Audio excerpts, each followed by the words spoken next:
उस जमाने में जब व्यापारियों के जहाज नदियों में चलते थे और ज्ञानी लोग शास्त्रों पर विचार करते थे, तब भावरव्य ने कुछ ऐसी बातें लिखी थी दोस्तों कि जब एक वैश्या उस पुरुष से भी पैसे पा सकती हो जिसके पास वो जाए, और उस पुरुष से भी जिसके पास वो न जाए, तो इसे gain on the both side यानी कि दोनों तरफ से कमाई कहते हैं। जब एक वैश्या को किसी पुरुष के पास जाने पर और खर्च करना पड़े और न जाने पर ऐसे कुछ नुकसान सामना करना पड़े जिसकी भरपाई न हो सके, तो इसे loss on the both side यानी कि दोनों तरफ से नुकसान कहते हैं। जब एक वैश्या अनसर्टेन हो कि किसी पार्टिकुलर पुरुष के पास जाने पर बिना अपने खर्च के वो कुछ देगा या नहीं, और अगर वो उसे नजरअंदाज करे तो कोई दूसरा पुरुष कुछ देगा या नहीं, तो इसे doubt on the both side about the gain यानी दोनों तरफ से गेन के बारे में संदेह कहते हैं। और इन्हें कंबाइन करने पर 6 प्रकार के मिक्स्ड रिजल्ट बनते हैं दोस्तों। एक तरफ गेन और दूसरी तरफ लॉस, एक तरफ गेन और दूसरी तरफ गेन का संदेह,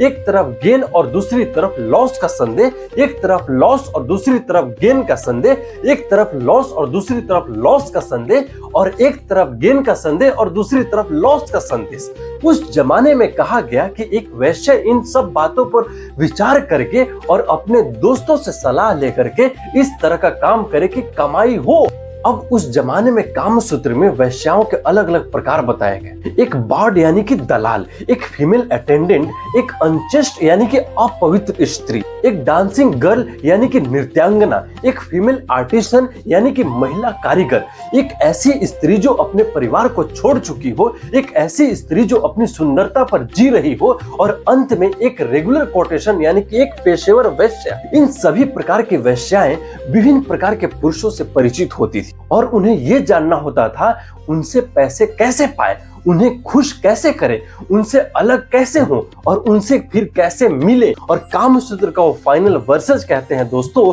कि पुरुष आनंद चाहते हैं और स्त्रियां पैसे चाहती हैं। इसलिए ये भाग जो धन पाने के तरीकों के बारे में है, इसे पढ़ा जाना चाहिए। कुछ स्त्रियां प्यार की तलाश करती हैं और कुछ पैसों की। जो प्यार की तलाश करती हैं उनके लिए इस ग्रंथ के पिछले भागों में प्यार के तरीके बताए गए हैं दोस्तों, और जो पैसों की तलाश करती हैं उनके लिए वैश्याओं द्वारा प्रैक्टिस किए जाने वाले पैसे पाने के तरीके इस भाग में बताए गए हैं। दोस्तों, कामसूत्र का ये चैप्टर सुनकर एक बात क्लियरली समझ आती है कि उस जमाने में एक वैश्या का जीवन कितना कैलकुलेटेड और कितना इंटेलेक्चुअली डिमांडेड था। हर डिसीजन में गेन्स और लॉसेज का हिसाब, हर रिश्ते में एक स्ट्रेटेजी, और कामसूत्र ने उसे वो विजडम दी है दोस्तों जो उसे हर सिचुएशन में गाइड करती थी। वो एक अलग दौर था, लेकिन उस दौर के विजडम आज भी उतनी ही टाइमलेस है।